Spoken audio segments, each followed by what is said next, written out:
Howdy, folks, and welcome to another day in the Milky Way. And tonight we got a great show for you with my co-host Lucky Stone and our special guest Delamore Suchi. Thank you for being here. Pleasure to be here. And tonight we have, we got the winning the war for your mind, the Mind Wars, and back to meditation stuff. Lots of meditation stuff, and it must be the month in the synchronicity for meditation, because I was listening to Bright Insight. I don't know if any of you guys out there listen to Jimmy from Bright Insight. Oh, yeah. And he was on a show tonight, and the guy was asking him all about meditation. Go figure. And it's a good time for it. Yeah, exactly. You can't really do much, so meditation is a good time to do that in the winter, especially when it's like, 30 below, like it is here. Mm-hmm. It is so flipping cold. If my animals don't die of cold, well, thank goodness. But I tell you, I don't want to go outside. I guess they recorded 64 below with the wind chill effect. I thought that's bad. Yeah. It's pretty cold here in Germany, but I don't even know what it's like outside. It's not that hot inside. Yeah, I can imagine. I've been trying to heat the house here. I got the furnace turned up, and then I turn it down, I turn it up. I had to turn it up because everything was getting cold in here, and then I got a space heater I got going to try to, take up the difference. And it's been pretty good in the kitchen here, but in the bedroom I had to put some extra blankets on the bed. I hope everybody likes my new hat. I got a new hat. Hopefully, if it works, I'll be using this hat. Anyway, I want to say hi to everybody in the chat room. Thank you for coming. While everybody's pouring in, we got F. Kitty Elderberry has come to join us tonight. Off the Hook, Jackie J, Pamela Jean, Mary Wins, Nina the Mystic, Saturnian's Son. Oh, thank you. And Grandpa Brian and Pa Joe. All good people to join us tonight. Thank you for being here. And anyway, so we're going to get back on that. And Jimmy from Bright Insight, was talking about meditation. He was saying he had a really hard time doing meditation too. How do you get into that mindset? Oh, my goodness. Lots of stuff there and he couldn't do it. He really couldn't do it. He says he's been doing things like the cold water plunge. You guys have heard of that. He's even went into a deprivation tank. Now, if you don't know what that is, everybody, one of those deprivation tanks is, I'll see if I can find it. Oops, wrong. Yeah, I know what it is. It's basically a tank filled with salt water to make you more buoyant, and it's also heated to the optimal temperature so that you don't feel the water, and it's enclosed in like a bubble so that you don't see any light. Yes, so I got some pictures. Because who doesn't love pictures? Yeah, you can go to places. You can Google it and go to places where they'll put you in this deprivation tank, and he was saying that really helped him loosen up. He says it's like you're floating, and he says you didn't even need a massage. All your muscles relax. You really get into it. He says, though, you need about 3 treatments. By the 3rd treatment, you're really starting to get into it. The first one, he says, is not so much, but by the 3rd time, he says it's working its mojo on you. So it's something to think about. If you got the opportunity to do it, go try it out. Go try it out. He said, you float in there, and that's a great way to get in touch with your and do the meditation. And I kind of see his point, where once you do it and you get in that area, you can kind of pinpoint and bring yourself back to that spot again. You know what I mean? Mm-hmm. And there you go. You just kind of float in there. I guess it's a tank filled with warm salt water, other stuff, and so forth and so on. But I thought I'd have some pictures of that. for all you guys to check it out. But yeah, it's kind of interesting. It really is. See, the theory behind it is that when you cut off all the sensory input into the brain, or cut off as much as you can using this type of setup, then the brain starts inventing its own stimuli Mhm. Yeah. to react to. So you dredge up like old memories sometimes, or it's a way to get in touch with your body basically, because you're cutting off all the outside input into the brain. Where I'm sure that the long term, it's probably not very healthy, because it's the same as being jailed in isolation. Like, what do they call that? Mhm. In prison, when they put you in by yourself. Oh, isolation. Yeah, yeah, that's very injurious long term. Yeah. Used to float in our heated outdoor spa when no one is around. Yeah, that's kind of interesting. Pa Joe did bath salts with no light. Jackie J had said here she's doing a cold plunge. Mhm. I would like to know if any of these things are working for you to help your concentration. They say that the cold plunge is quite the thing to get in the mood for really focus on your things or whatever too. Um, anyway, back to the box breathing. Now, last week we were talking a little bit about that, and Lucky, you've done the box breathing. I was hoping that you could explain it to everybody. It's really simple. It's you inhale for 4 seconds, hold for 4 seconds, exhale for 4 seconds, hold for 4 seconds. Basically, just pause.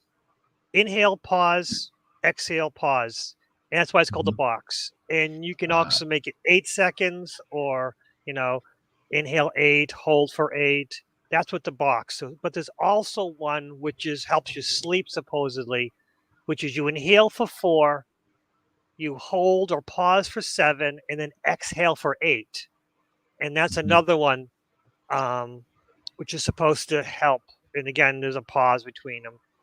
And I don't know why this works. mhm, I've used both, and I don't see a difference in them. It's just a different pattern. That's about it. And I mhm, think the 444 is easy to remember. But the 478, it, I think breathing, inhaling for 4 and exhaling for 8 is easier for me for some reason. I don't know. But mhm, yeah, it Mhm. does, because you're focusing on your breathing. It's like opposite of mantra where you don't say a word, you're just focusing on your breathing. You also inhale through the nose and exhale through the mouth. That's another thing I forgot. Um, Well, you're concentrating on counting too. yeah, yeah, So exactly. that's kind of like the same type of distraction that the mantra would give you. Yeah. yeah, But yeah. then also things come up in your head and Mhm. you don't fight them. You acknowledge them, you observe them, but you don't analyze, you just let them go. That's one of the things that with meditation, um, you want to clear the mind. No, you don't want to clear the mind. You just don't want to engage with the mind's shenanigans. Mhm. And that can be hard for some people to understand and accept, because they're fighting the, oh, I want to clear mine, I want to clear, and fighting the, oh, my mind isn't clear, I can't meditate. It's not that, it's just not engaging with it. It's the monkey mind. Yeah, it can Mhm. jump around and be crazy all it wants. You watch it jump around and be crazy, but you don't stop it, you don't engage it. And a monkey says, hey, you got things to do. We're like, yeah, I agree, and I'll do them later, no problem. Mhm. This is true. This is true. That's the problem. Most of our minds are going like crazy now, and we can't slow them down. Now, me, I quiet my mind in a minute and I fall asleep. But a lot of people say their mind races and they can't sleep either. And that's another thing about meditation or any of these other things. It helps you sleep. And I think a lot of people have that problem of not sleeping. Have you heard There's that? an there's another thing. Do you have an internal narrator where you can hear? Do you know what that is? Where you have an internal voice in your head that tells you things? Yeah, yeah. Like, Because not 50% really. of people don't have it. You don't have it. So No. 50% of people don't have it. 50% have it. mhm. I have it, and it's not one. I have multiple voices going on. And God forbid, I don't understand what it's like not to have that. And for me, that would be so easy to meditate when I wouldn't have that internal voice being silly. There's less Mhm. voices to go crazy. Mm. So you don't have one then? Me? Nope. No. No. And, Really? even if I did, what language would it speak? Well, it just kind of sounds like yourself talking to you, I Yeah, but guess. in my natural daily life, I don't speak English. See? Oh, yeah, that's right. Yeah. Well, oh, so About that's 50 interesting. about 50% of my friends are over there, and 50% of my the rest of them speak English. So, you Mhm. know. Mm-hmm. Yeah, I get it. Wow.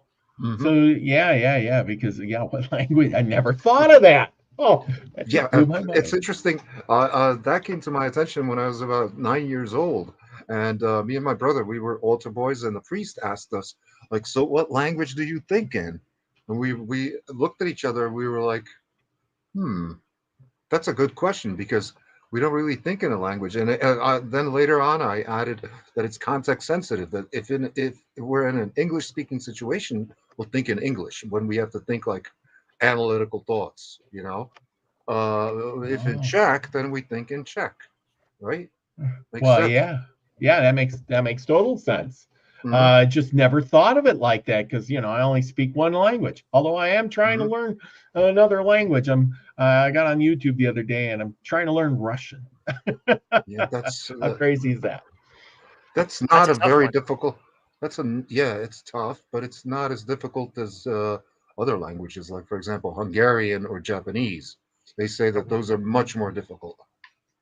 Yeah, yeah.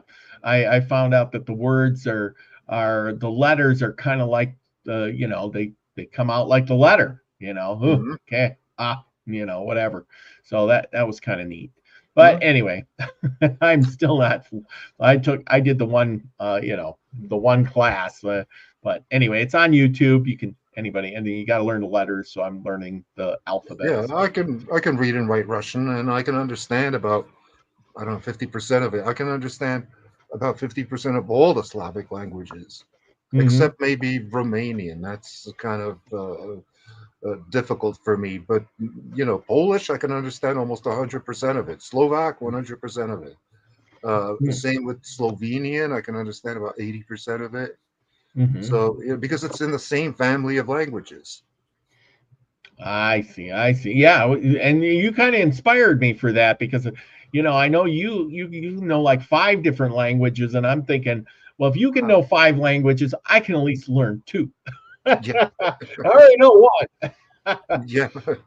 That's because I've lived in 4 different countries, and when I was born, that's when the Soviets took over Czechoslovakia. So when I was 3 months old, parents escaped with me to Austria.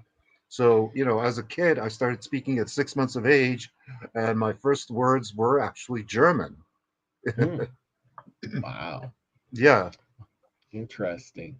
Uh, Um, uh, but anyhow, so what's next? Like, okay, so I'm reading this book. It's parapsychology, and it's talking about your dreams, and I don't know how that goes with your mind and your meditation, but opening up your mind and letting things flow, would that allow your dreams to your third eye to open and see different things?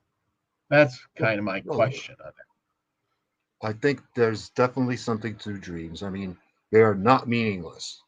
it. In as Mm-hmm. much as even the dreamers may think that, oh, this is like some bullshit, but it's Mm-hmm. either a symbolic dream or it's precognitive or there's some deeper truth to it, or it's your subconscious expressing itself in its own language. Mm-hmm. Okay, and you can talk about your dreams with other people and ask them, well, what do you think it means? Well, the real answer lies with you, because only you can make those correlations between the symbolism that appears in your dreams and that would be applicable in your real life. Mhm. So, uh, so really, you have to meditate on the content of your own dream and figure out what does this mean, and take it apart element by element. Okay, what is, and you could use like Freudian word association. Like if I say the word bathtub, what's the first thing that pops into your mind? And go on down the list Mhm. like that, and try to Yeah. get to the bottom of it. I see. That's Yeah, but yeah. okay, go ahead. Yeah. It's dream interpretation is personal, and it drives me crazy when people try to interpret other people's dreams, Mhm. because that's the way you say, okay, the person writes out their dream, and another person looks and goes, what do these words mean to you? And one person was bunny, and where one person thought bunny is soft, cuddly animal, another thought of squishy, boneless animal. And it's like, wait, you think of a bunny as squishy and boneless, and it's just the concept of how the mind, you take something, a symbol in 3 words, what does it mean? No Mhm. thoughts, no judgment. And that's how Mhm. you get dream interpretation. Well, the other key thing is, a lot of people don't have enough dreams, or they don't. Well, you do dream Oh yeah. every night, except that you don't remember them. I discovered that the vitamin B3 or niacin helps you remember your dreams. It helps you have more dreams.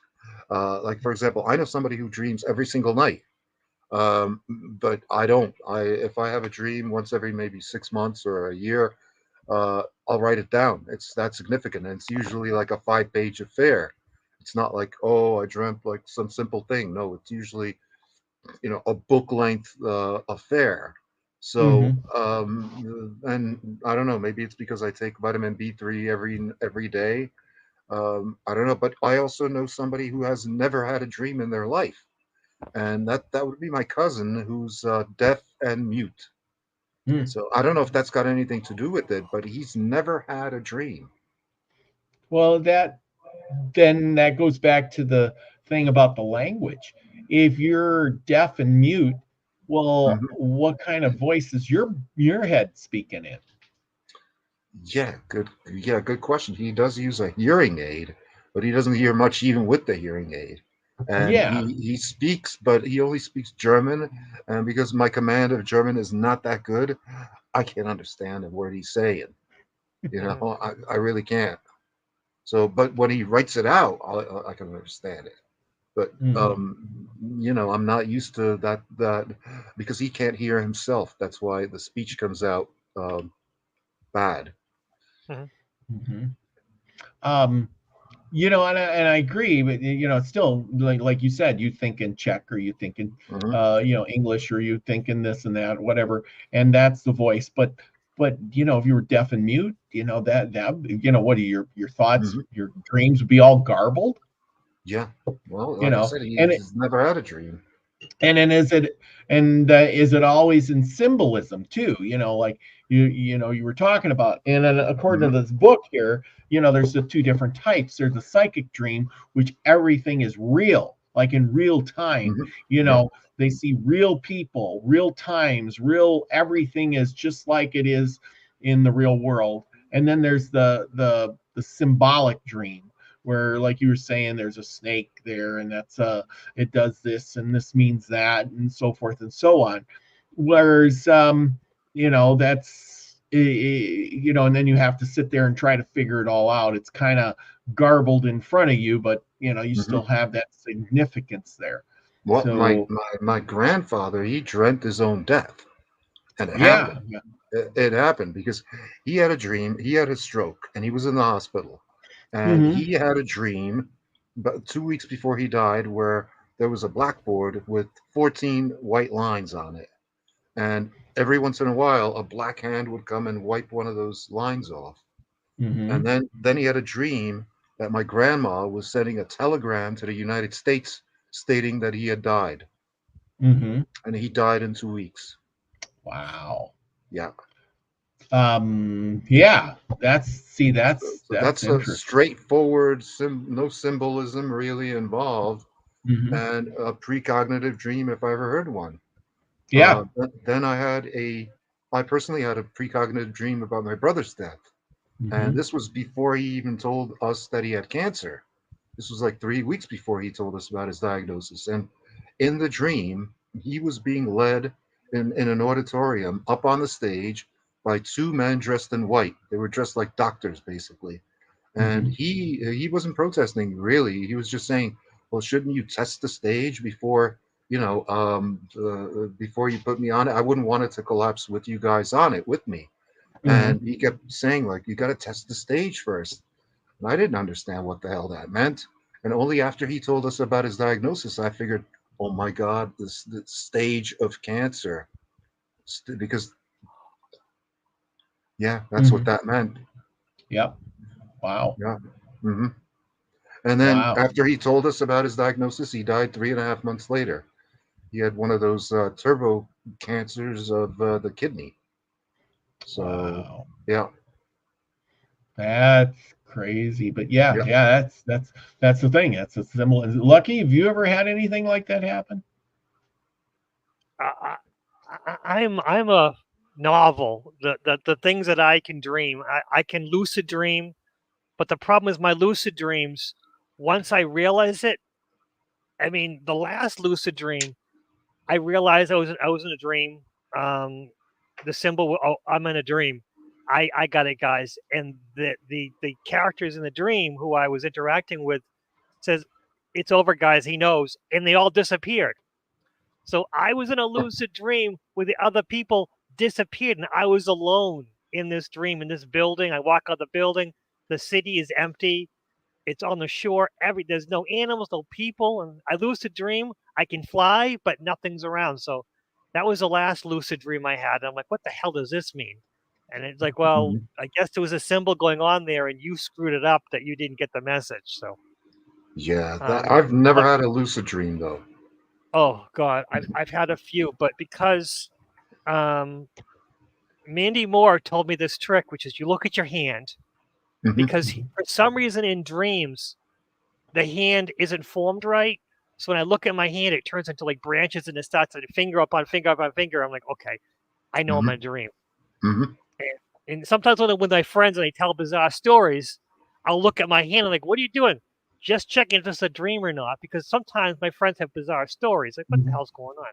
hmm But yeah, that's how I figure out lucid dreaming was when something gets kind of weird. I look at my hand, and I also do it during the day as a habit because that way you're doing it as a habit during the day, so you do it as a habit when you're in your dreams. But yeah, Interesting. I got to try that. Yeah. but that's the problem is because I got the lucid dreaming under I don't get the predictive dreaming anymore, which I used to have dreams where things would happen like deja vu because I write Mhm. things down like, oh my god, this happened just a month ago. I dreamed this, and I can look in my notes. Oh, I just exactly. Wow, this is cool. But now I Mhm. start lucid dreaming. That happens less. Actually, not at honestly not at all anymore because of lucid dreaming. I ruined everything. Interesting. That Interesting. is, Well, that is. that reminds Catch me. 22. Yeah, catch 22. Double-edged sword. Oh, you got this ability. Oh, you lost this one. Yeah, Mm. yeah. Interesting. That reminded me. Sometimes you got to take the words that you encounter in the dream kind of literally, like that last one I mentioned with the stage. But Mhm. I once had a dream where I discovered that I had the ability to float about chest height, and I'd just be floating along, Mhm. through the city and everything. And I encountered these two government officials. They were like, "You can't do that. You can't be floating like that." So I was like, whatever. So I walked away and I started floating again. And I went to my favorite bar, floated in, and took up a position by the bar and asked for a beer. And the bartender's like looking at me strange, and he's like, "You got a problem with me floating?" And he's like, "No, no, I don't have a problem with that." And he asked like the other people at the bar, like, "You got a problem with this guy floating just like that?" Everybody's like, "Nah, we don't have a problem with it." So I'm just reclining there on like a cushion of air, enjoying a beer. And then I woke up and I was like, I thought about this for quite a while. And I came to the realization that it was about having no visible means of support. No visible Ah, means of support. Mm. Ah, yeah, good symbolism there. Yeah. Yeah, perfect symbolism, as a matter of fact. Yeah. Uh-huh. Hmm. Yeah. Um, See, that's the thing is lately, well, the last probably 6 months, I've been doing a lot of lucid dreaming. I mean, I'll close my eyes and within seconds, I am in a different place doing something different. And it's so real mhm. that, you know, it's like, when I come back, I have to look around and think, that where am I now? Hmm. And it's really strange because I mean it'll be 1 second and I'll close my eyes and I'll be, and then I'm there. And 10 minutes go by and it's like I'll wake up and be like, holy crap, where I was just at work for a whole day somewhere, doing whatever, and I was traveling or whatever it was, I was in doing stuff. And then I have to come back and say, I don't remember. And then it fades real fast. And then I go, okay, now I'm in this one. Now I have to go back and get busy. But it's real strange. It kind of freaks you out sometimes. But it's so real. That's the bad part. Yeah, It's yeah. so real. I've had dreams like that. Yeah, but most commonly, I've experienced the phenomenon of waking up, and right as I'm waking up, I remember a song that I hadn't heard in like 30 or 40 years. Mm, You know, like the one that comes to mind during the pandemic. I woke up and in my mind, I was hearing the song "Toxic Waltz" by Exodus, and I'm mm-hmm, like, how appropriate. Mhm. Really, how appropriate. So, mm-hmm. just to refresh my memory, I put it up on YouTube. I was like, oh my God, that's exactly how I remember it too. Yeah. Wow. And Well, I hadn't heard that song, I swear to God, in like 30 years wow. since the 80s. Hmm. And there it was. Yeah. Yeah. There it was. Yeah. Wow. So with this meditation, we talked about last week or so about how it could help you lose weight, how it could help you heal, fall asleep, all kinds of stuff like that. But and then now we're into dreams and clearing your mind. And how important is it to have a clear mind? Is it important to dissect those dreams? Like you said, Lucky, you were writing them down. Delvor, you write them down. Hmm. And when you have one now, it seems to be very important. Hmm. Should we embrace that? And write them down and embrace those, or just Definitely. slough them off? Definitely. Because what other way, think about it, what other way does the subconscious mind have of communicating with your conscious mind? Mhm. Not very many, right? Mhm. Because it's not like we're in a situation where we can do things like, I don't know, finger painting or other like spontaneous things like that where the subconscious could really shine. But in this way, that it's like laid out pretty obvious what the subconscious mind wants you to know about. And Mhm. some people say that the subconscious mind is like 90% of your consciousness, so that you only about 10% of your mind is conscious. I don't know. I don't know about that. I don't know how they measured it. It doesn't really sound right to me, but Mhm. it's definitely your subconscious mind coming through with something important enough to make it known to you. Mhm. Well, it being the subconscious mind too, it's like smart people out there like Edison, or no, it wasn't Edison, Tesla, and Albert Einstein. They used to sit there and literally go into their dreams and somehow meditate, I would assume. And like Tesla would say, he would go and put together a whole machine and do the blueprints and everything and test it out in his mind before he even Mhm. ever built it. Whereas all these other guys had to go and build it and trials and errors and so forth and so on. And he would do it all up here, and then it would come out, and then he'd just go build it. Mhm. Yeah, that's indicative of good visual imagination and good good visual logic, visual reasoning. Yeah, that's Mhm. possible. It's just Mhm. like, in the IQ test where you have like a cube and you have to like rotate it, or a shape that you, same deal. Mhm. Hmm. Um, with all of that, now if we know we can clear our minds, now we're going to go in a little bit in the conspiracy theory thing. Do you think that the government, I mean, I know this one's out there because I've heard it 1,000 times. Do you think the government is manipulating things and sending signals over the airwaves to manipulate our dreams or our thoughts? Hmm. Uh, Yeah. Yeah, I yeah. think it's. I think they have the technology to do it, and it's. You can look up patents for it. They exist, Mhm. and since we know that these patents exist, and we know that the government has unlimited money for research through That's true. organizations like DARPA and CIA, it's more than likely than not that they're implementing them, or at least testing them out. Where else Mhm. would they be testing them out than on their own people?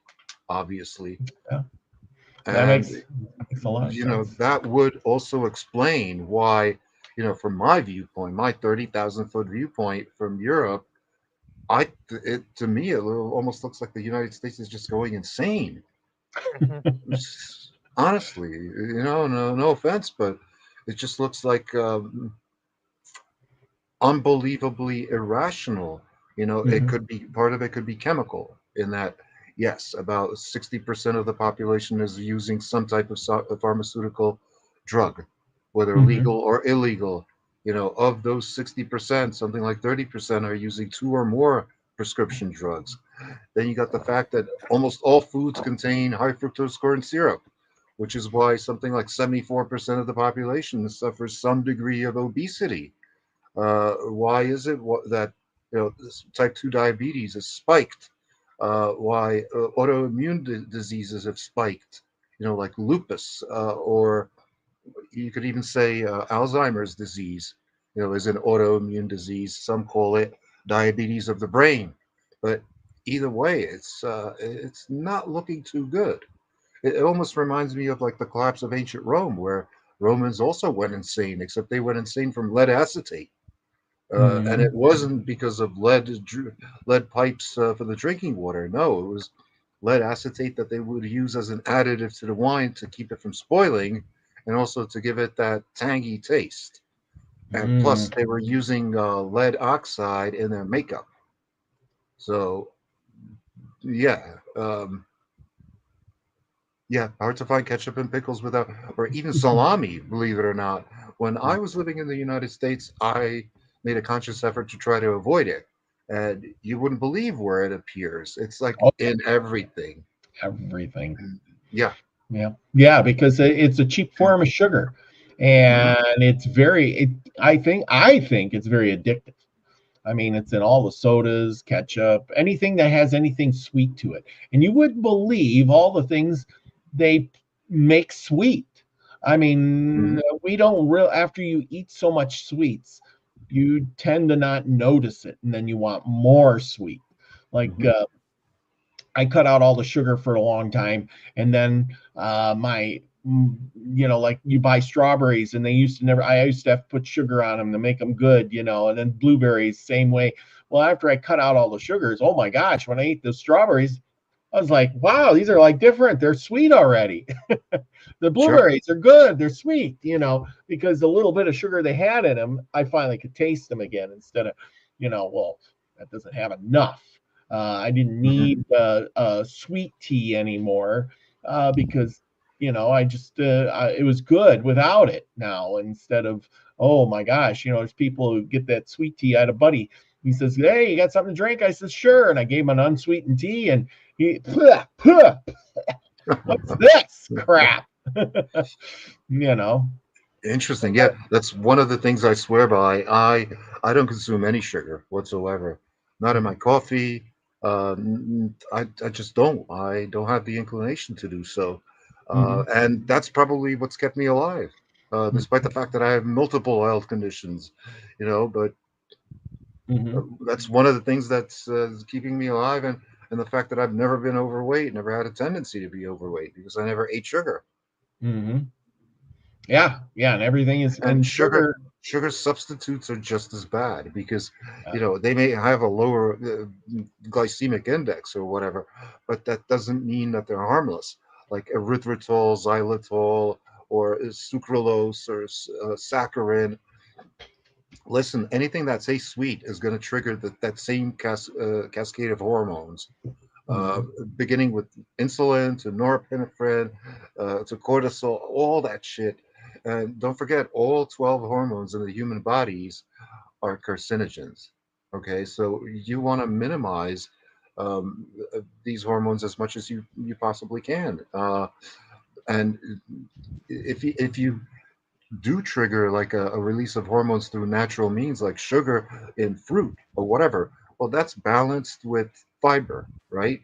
It's not as high a concentration, so that's the human body can get over that. It's evolutionarily adapted to do so, but it's not evolutionarily adapted to deal with concentrated sugar.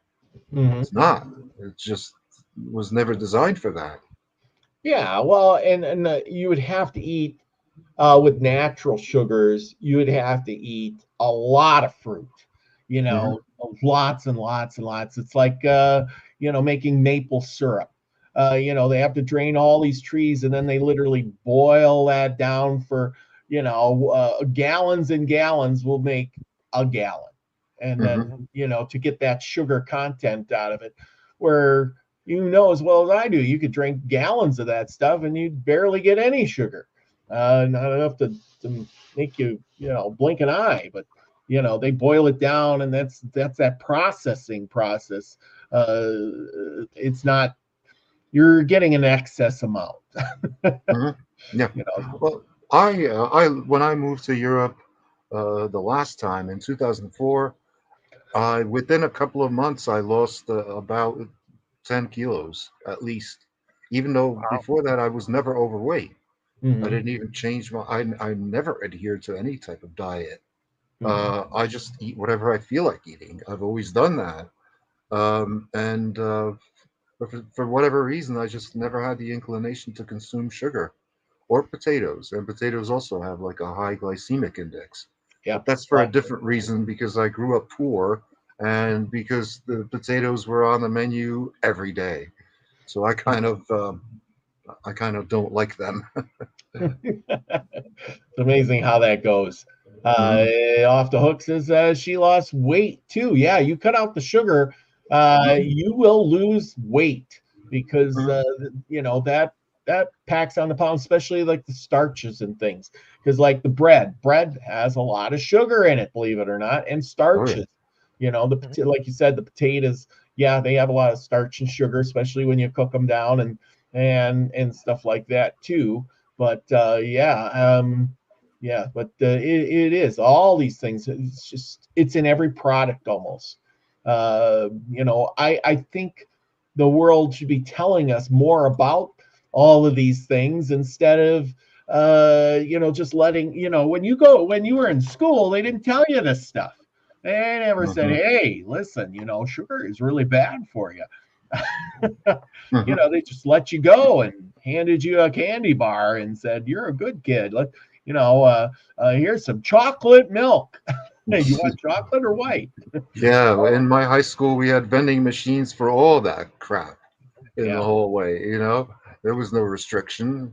yeah. And then they wonder why the kids are bouncing off the walls because Mhm. you take this little kid and you give him some sugar at for his break time or something, or you give him a candy bar, and then you wonder why he's bouncing around the room like a crazy kid. Why can't Mhm. I control him? Why can't you sit down? You need some drugs. That's Exactly. it, though. They don't wonder. They know, and this is how they get. It's all, and you say it's government.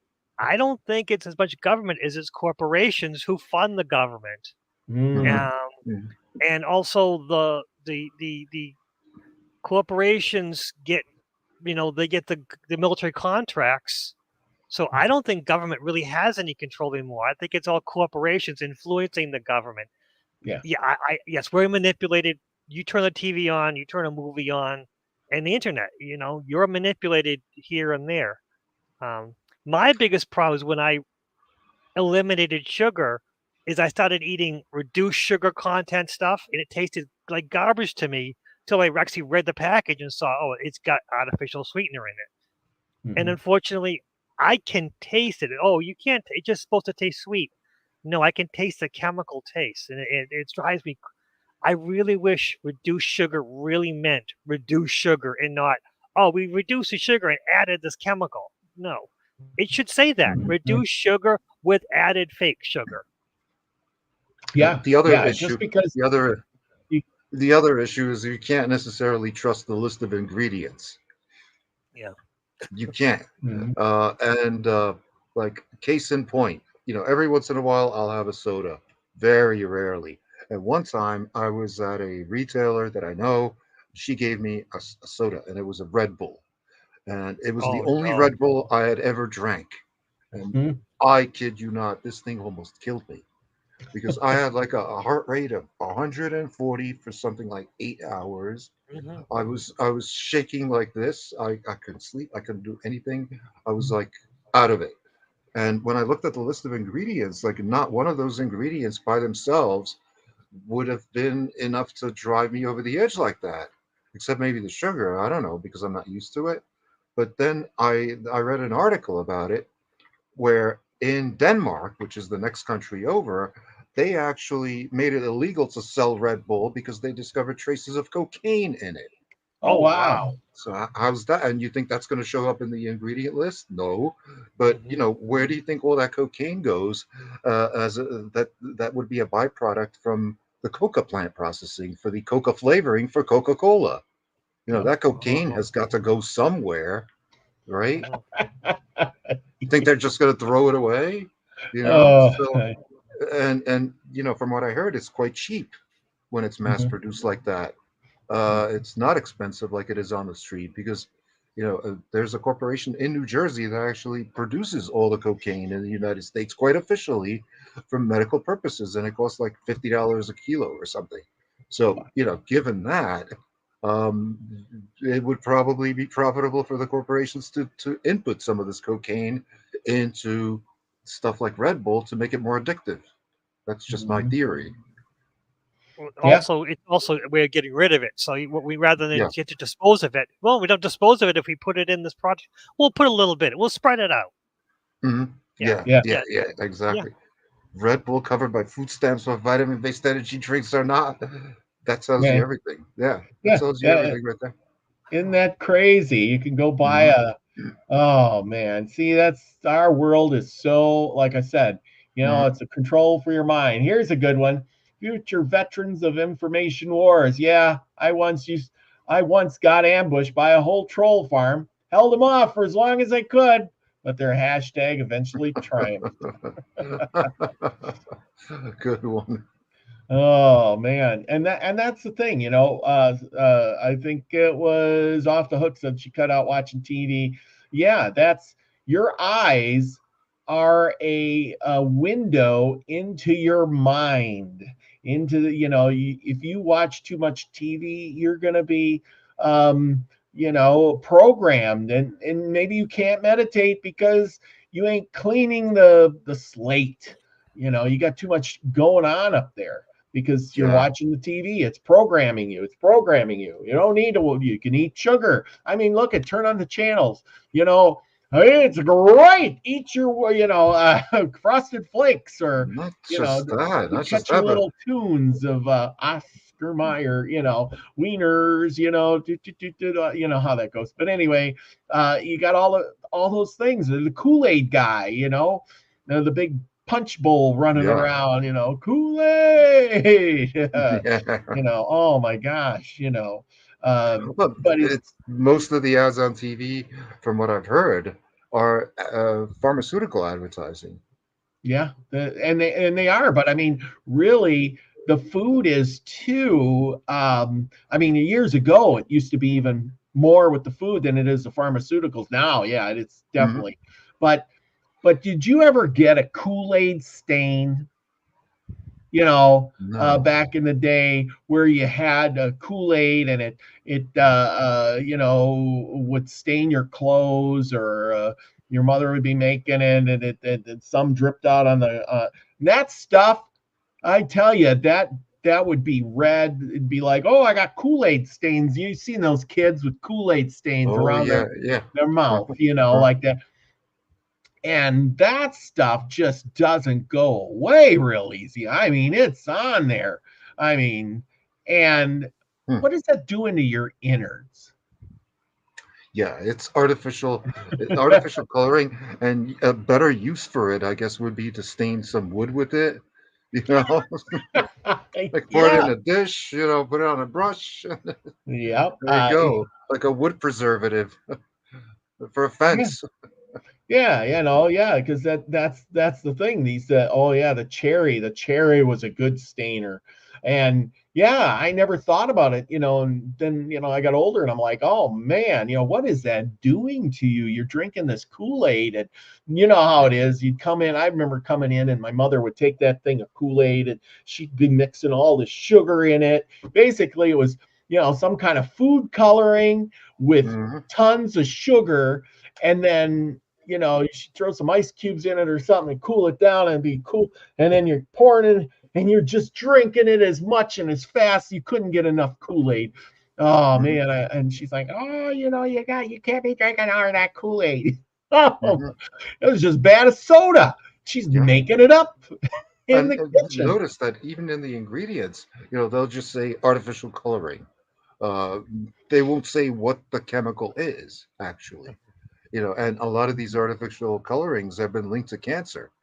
I know that FNDC number 5, a couple of years ago, yellow number 5, that was linked to cancer. And I'm sure the other ones are also equally not as blameless.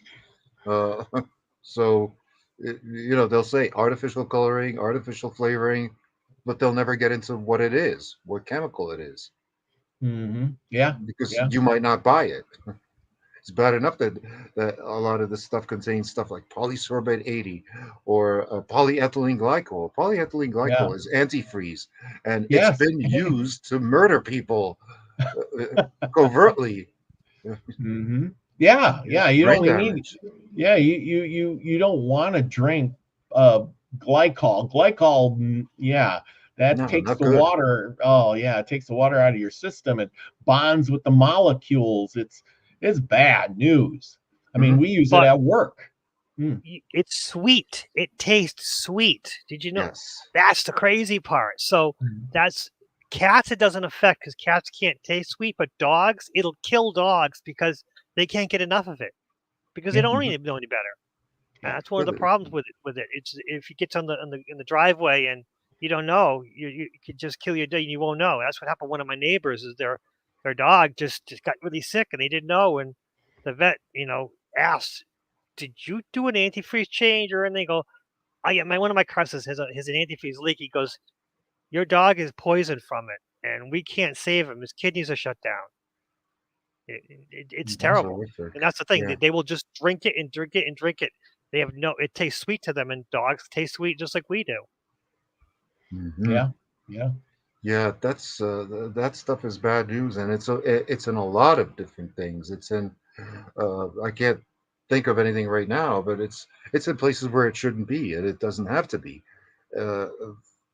I mean, ordinary things like that can kill a person. I know that, for example, in my hometown, in my old hometown, there was a attempted murder case where the guy, he kept having digestive difficulties, and he couldn't figure out what was wrong with him. Kept going to various doctors and everything, and they ran a probe in there, and they discovered that his intestines were entirely degreased, and they were like, "What is it from?" Well, there's no grease whatsoever. And so he started suspecting that his wife was doing something to the food. Well, sure enough, he surreptitiously took a sample of the food, and it turns out that the wife was putting dishwashing detergent in there. Small quantities of dishwashing detergent. So even something as ordinary and non-toxic like that can actually kill you over the long term. Yeah. Yeah. Yeah. Wow. She got sentenced to 10 years, by the way, for attempted murder. Yeah, and that's only because she Wow. got caught. Think of all the people out there that have That done don't that get caught. and don't, because the guy dies and they just go, Hmm. well, he had problems and then he off them, he just died. Hmm. This one here says Sagittarian Sun says I was allowed pixie sticks and TV as a babysitter. Yeah, pixie sticks are basically sticks full of sugar. Sugar. Yeah. Here, have sticks of sugar. Ain't that Yeah. great? Oh my Or gosh. or I remember Pop Rocks, Oh and yeah, Pop Rocks. even back then, people were saying that, oh, too much of this can cause cancer, especially if you combine it with soda. And Oh everybody was doing it, taking yeah. Pop Rocks and soda and then getting that reaction. But Mhm. who knows what's in those? Oh, I know. It's crazy. Here's a good one. They just kept setting up fake news sites faster than we could debunk them. Entire populations were captured overnight. Hmm. This could be us. Yeah. And that's the thing. Fake news sites are, I'm talking about our mind again, meditation, mind. They're programming us just like all these foods and drugs and things like that. Hmm. We don't, at some point, we don't even know what's real anymore. You Yeah. know, Well, I mean, you can pretty much deduce what's real by just thinking about it long enough and just talking to people. Like that last election. Like that last election, Mhm. I I don't believe that like the majority of the American voting population voted for shithead. I don't think Mm, so. No, I don't think so either. But the I'm big not buying it. question, but the big question is the next election, will they do it Yeah. again and he wins and everybody scratches their head going, well, I guess he did. We got, they keep saying on the news that's a fair election. Nothing happened. There's nothing to be proved. Nobody's Hmm. going to jail. Nothing really Hmm. happened. They found what, a couple of guys who fudged a ballot or two here and there, and that's it. And I'm like, the two guys that they found did not change the election results. Come on. No, no, it's the fact that there was 57 million more votes than there were voters. That tells you everything. Yeah. Well, yeah, Yeah. that was the thing. When the ballots that they received were more than they actually mailed out for the absentee Yes, stuff, that's what I mean. Yeah, yeah, yeah. it, it's like that's proven, and they're like, yeah, and it just Hmm. got brushed away. Yeah, Mm-hmm. yeah, yeah. Yep. The Don't most worry. significant figure, and it's like, that's not important. Not important. Yeah. See, and another big thing that by them, feeding our minds. Well, what happens with that? Well, we start to worry, and when we worry, we have. Why do you worry? Because you have fear, and then when you have fear, you can get sick. It affects your nervous system. It affects your daily life. It affects a lot of things. And when that happens, well, what happens mostly is you feel singled out, and there you are. You're all alone in a big crowd, and this is what this. I got this off of a site that was talking about Facebook and how Facebook is winning the war by singling people out. This is you and all these other people on Facebook, and you think you're in the spotlight, but really all Hmm. these people don't give a shit about what you're posting, what you had for dinner. Yeah. They don't care what you did yesterday or the day before, if you like this or that or the other thing. It's there's bots out there. Half the people on YouTube and it's all bots. Half the internet Hmm. is fake people. Yep. Half Yep. of it's fake. Exactly. And that's the main reason why I'm not on Facebook, because for one thing, how does Zuckerberg make all his billions? Well, he takes your data and he sells it to the enemy. he, Yeah. he sells your data to the enemy. So, why would you put up with that? That's why I don't have a Facebook page. Yeah. Yeah. And then when they get into your thoughts are temptations, just like the Hmm. sugar. Hey, you see enough commercials about soda, Frosted Flakes, Lucky Charms. Come on, Mm-hmm. kids, get your Lucky Charms. Mm-hmm. Or M&Ms. Somebody said earlier about the M&Ms don't melt like they used to. Yeah, and they don't. They don't. I just made M&M cookies, and they didn't melt at all. Mm-hmm. See, But that's the thing. Cancer cells, basically, they've adapted to utilize not oxidative respiration, but fermentation. And mhm, the key culprit there is sugar. In other words, the cancer cells live off nothing but sugar. And anything else that you ingest that has a high glycemic index, like starch or carbs that convert into sugar. So basically, by eating sweets, you're actually supporting any kind of neoplasm inside your body. yeah, yeah, So, and you're right. and any kind of temptation to eat sugar, that's the consciousness of that neoplasm taking over your consciousness, making you do its bidding. Yes, yes, like a It's a yeah, like a parasite. It's a parasite. I was just parasite, gonna say it's just like a same as parasite. a demon or a parasite. Same thing, basically. Yeah. No, I go with what Lucky said about the corporations are running things because Yeah. they're the ones that put in the food chain. They're the one, that food pyramid we all look at, it's all Hmm. manipulated by those corporations. Hey, we want to sell beef. We're going to put that on that food pyramid. We need to have, breakfast. Yeah. Having So, breakfast is yeah. one of those things that was manipulated and started by a corporation. Hmm. Yeah. As a matter of fact, yeah, it's just, and a lot of these foods were came about as a result of some kind of an agenda. Like if you look into Wheaties, or specifically look into Wheaton College. Wheaton College is a far religious college, right?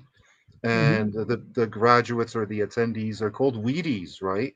Well, Oh. Wheaties was started by a guy, I think Kellogg, his name was, who invented the recipe to prevent male masturbation. Okay, yeah, Oh, jeez. and Wheaton College is like so strict. I mean, you're not allowed to sing, you're not allowed to dance, you're not no alcohol, no cigarettes, no coffee, no nothing. One of those. Wow. So that's the origin of that. Wow. Yeah, see, it goes all the way Hmm. back. But what they want to do is they want to plug into your brain. And this is a Hmm. pretty good representation of this because, like I'm sure you guys have all heard about Elon Musk. What's your take on this? Elon Musk wanting to put a brain chip and have you, plugged in.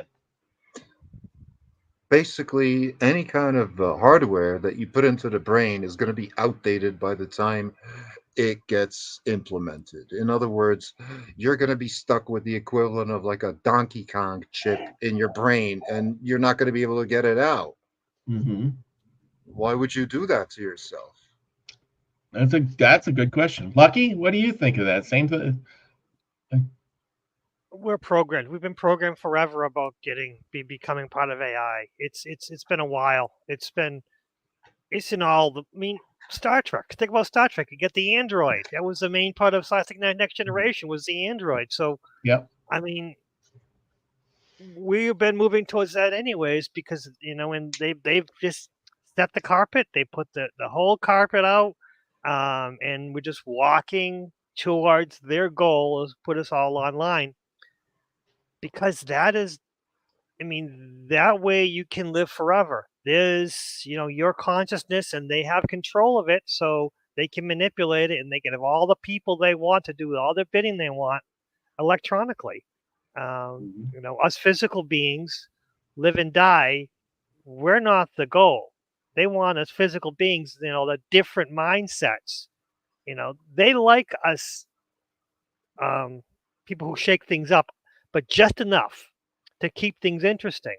But they don't want us in control at all. That's the thing. So, yeah, but that's the thing. Once you're electronically, they can delete the ones that are too controversial, The conspiracy theorists, they call us. Like Alex Jones. But the ones that are just weird enough, well, we can keep them in. The ones that are conspiracy theorists, because I think there are. I think there are programmed conspiracy theorists, especially with the UFO agenda, that they want them out there to put the information to warp the truth, so they can go, so no one will believe it. That's it. So this is inevitable. There's going to be a lot of people signing up to have the chip, but you're right. By the time the chip that they put out there, it's already 20 years behind the one that gives to the people. Yeah. But the technology to manipulate it, it's 20 years ahead. So what they're going to put out there is an easily hackable chip. Yeah, I agree. The electrical cars, they're already being hacked. Oh, we updated the programming. No, they updated the programming because they already knew it was going to be hacked. So they put this one. Okay, but it's already it's inevitable. And if you get a newer car that has the Wi-Fi and stuff like that, it's hacked. It's easily hackable. But us with the old cars, the 20, 30-year-old cars, which are still out there, they can't hack those because some of them have computers, but they're not electric. They're not wireless. Anything wireless, forget it. It's hackable. Smart TV, smart microwave, smart refrigerator, forget it. Yeah, it's hackable. Agreed. Yeah. I mean, but I can't understand what would make somebody want to buy an electrical car after they look at the data, because on a single charge, that electrical car cannot get from my house to Prague and back. Okay, whereas on my gas car, I can go from here to Vienna and back. I can go 772 kilometers on one gas tank, right? Whereas on a single charge, I can only go something like 100 kilometers. It's far worse than that, because literally using solar power, you can make hydrogen gas. And using the hydrogen gas, you can run an engine. And it's very easy. But of course, the explosion in Hindenburg, which is way out of proportion. That's not the truth. But you can drive an easily maintainable car on the hydrogen gas that you can make using water and solar power. It's crazy. This was like 30 years ago. A friend of mine was talking about how great the hydrogen car is going to be. But then, of course, they put a big caution because it was competing with the petroleum cars. And now it's going to compete with electric cars. And those electric cars, they're dangerous. If they start going, those things burn like an inferno, and they don't stop. There are some they had to put into a pool and leave them there for a month before they would go out. I've heard horror stories about that. Yeah, this is all true. And not just that, but you don't know how much radiation that's putting out, like electromagnetic radiation. Because there's like people's pets that refuse to enter electrical vehicles because they can sense those EM waves a lot more than we can. But what you're talking about with the hydrogen, if you look up the Joe cell, that's also very interesting because it utilizes basically electrolysis to generate both hydrogen and oxygen, which then gets pumped into the carburetor and combusted. So you can adopt almost any existing internal combustion engine to use the Joe cell. And just look it up, the parameters for that. It's very interesting. There's people in Australia that are running their cars on it right now, and it's powered by just water. Wow. Yeah. But there's a lot of stuff. But if you tell the government, they say, "Oh, you can't run your car on water. There's no such thing." Yeah, exactly. Yeah, but they need the control. They need to manipulate us. They need to have everything. Yeah, they need to charge you money for it, lots of money. Because especially here in Europe, like gas is something like 4 times as expensive as it is in the United States. I mean, I pay about almost €2 a liter, and You need Wow. 4 liters for a gallon. So that's like €8 or about $10 a gallon. That's what we pay here. Wow. Yeah. Speaking of paying for the thing that's kind of off topic, but they've been having all those farmers protesting because they took away some kind of gas tax thing or something or Yeah, well, other. they made them start paying gas tax for their tractors and agricultural vehicles and other restrictive implementations of various laws that are basically against the farmers. And their statement is like, if we don't do well, you guys starve. And they're absolutely right. And the major media is not covering any of this, only the so called alternative media, where in every major German city, there have been like thousands and thousands of farmers like protesting, blocking the city centers, just like they did in Ottawa with the truckers. Mm-hmm. Except that Wow. that's where the manipulation lies. They're just not covering it. You're not going to see any mention of this on Drudge Report or any other mainstream site. No, you're not. And that's the thing is they take it away. You got to get food. What are you going to put all the farmers out of business and they all give up and then well, who's going to feed the people? Apparently, Morocco is going to feed the people because Morocco has an associative agreement with the EEC, and they supply like the majority of fruits and vegetables to Europe. This is true. This They is have true. like huge greenhouses down there, Wow. and yeah, it's a huge business. Yeah, Wow. Yeah. Well, anyway, we're getting after our hour here, and people are heading over to Max Vision Remote View class. I put a link in the chat here if you guys want to go over there and check that out. Also, I want to mention if you want to listen to more of these conspiracy theories and cool things like that, there's here, I'll put a link in the chat for my channel, Stupid Talk and Stupid Talk Daily. Oops, crap, I did that wrong. But Stupid Talk and Stupid Talk Daily, yes. And I did a show with Nina the other day, and yeah, come on back here, cursor. Anyway, I did a show with Nina the other day, and she put it on her non-religious truth channel. So go check that out too.